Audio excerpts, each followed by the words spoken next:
Como funciona a canalização? A canalização, a transmissão de uma entidade, de uma consciência para nós, ela é feita de forma telepática. Isso quer dizer, como é que funciona a telepatia? Você perguntaram, eles falam português? Não é assim que funciona a telepatia. A telepatia, ela é uma transmissão via impressão energética.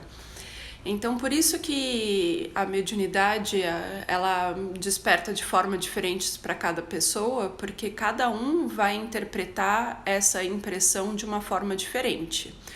Então, a mensagem ela é passada como se fosse um conjunto de emoções, imagens, a ideia é transmitida.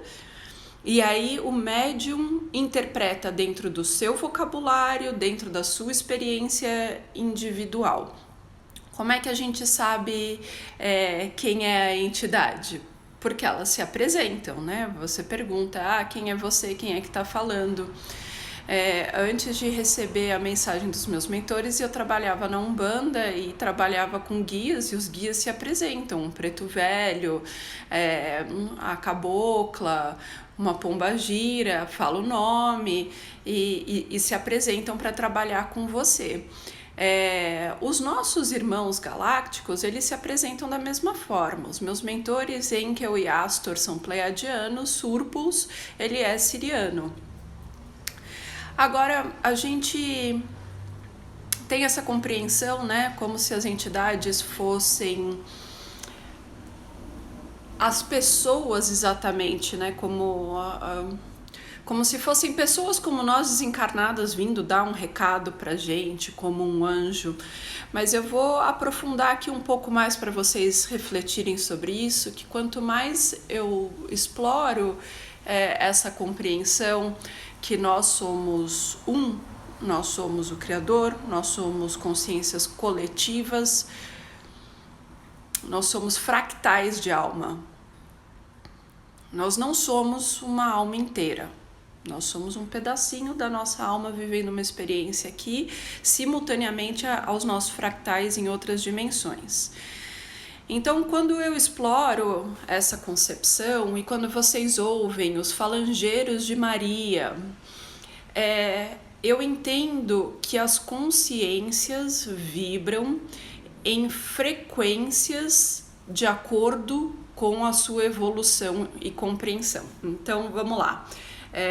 Vou dar um exemplo da Umbanda porque eu acho que é o que as pessoas conhecem mais.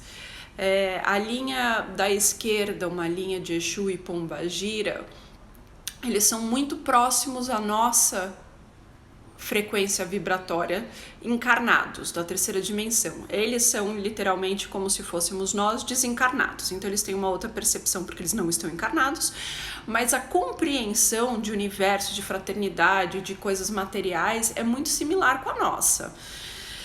Então, eles são os que trabalham na nossa frequência, são os que fazem trabalho para desfazer desobsessão e as coisas que são mais próximas da nossa densidade, porque seres que estão numa frequência mais elevada nem têm acesso a isso.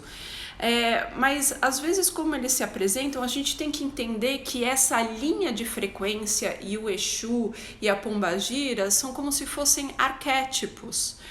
Eles são como se fosse a nossa profissão, tá? Você aqui, você trabalha com vendas, você é vendedor.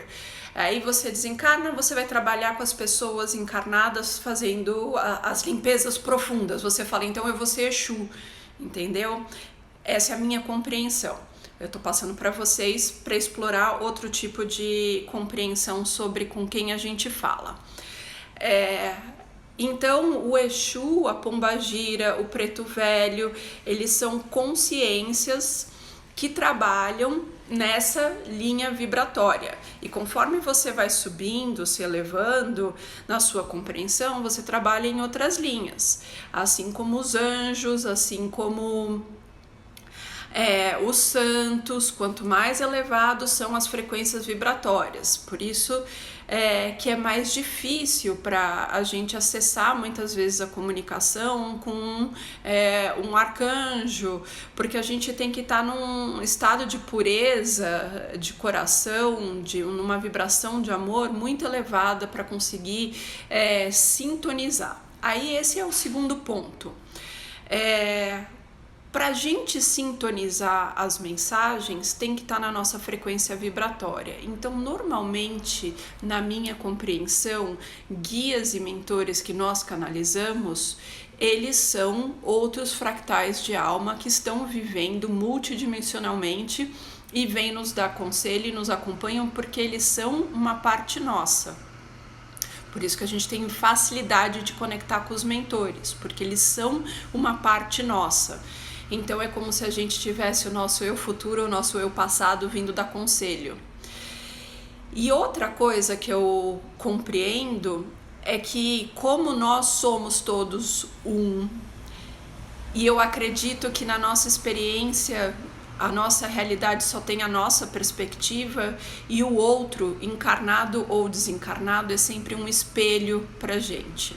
Então, toda vez que a gente interage com os nossos familiares, amigos, a gente está tendo uma experiência com um espelho que está refletindo pra gente as nossas compreensões, as nossas dificuldades, a nossa capacidade evolutiva. E quando a gente conversa com uma entidade, mesmo que seja o meu mentor, se você fizer uma pergunta para o meu mentor, o que ele vai acessar é o seu eu superior. E ele vai trazer para você a resposta do seu eu superior. Não é a resposta dele. Então ele também vai servir como um espelho para você. E nesse sentido, a nossa cabeça, a nossa mente racional, ela não tem capacidade de absorver essa multidimensionalidade e a coletividade, porque normalmente quando você vê também as comunicações de frequências mais elevadas, eles se referem a eles como nós, porque são consciências coletivas, porque não existe separação. Essa é uma ilusão das frequências inferiores. Então, como a nossa mente racional não tem capacidade de absorver essa multidimensionalidade, nós trabalhamos muito com os arquétipos, porque é como se a nossa mente fosse dividida em todas essas energias diferentes, e dependendo do que você precisa sintonizar e do que você precisa ouvir para ajudar na sua evolução, ela vem através de um arquétipo que acesse esse canal da sua mente racional para você compreender a mensagem. Parece complexo, mas no fundo não é. Imagina, os meus mentores me chamam de criança e isso coloca muito em perspectiva. Nós somos crianças aprendendo aqui. Então tudo que vem pra gente vem muito mastigado e é dividido, que nem quando você começa na escola com as matérias separadas, é um pouco o que a gente experimenta aqui nessa terceira dimensão. Nós estamos num momento de expansão. E como a gente está voltando para esse lugar cósmico, de ter essa consciência cósmica, muitos dos mentores e guias que eram de outros planetas, que se apresentavam mesmo dentro da Umbanda com outro arquétipo, hoje se apresentam como pleiadianos, sirianos, arcturianos, porque as pessoas estão prontas para compreender e receber isso. Se vocês verem sempre na evolução da consciência, historicamente falando, tem essa parte gradual de serem apresentados.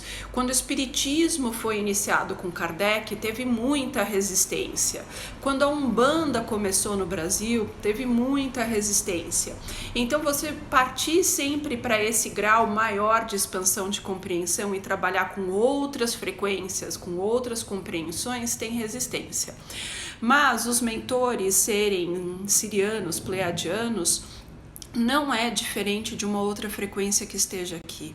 E todo mundo pode acessar. Isso daqui não é um dom especial. Isso daqui é um treino de consciência, de elevação de frequência, de aquietar a mente racional para poder ouvir essas mentes superiores, tá bom?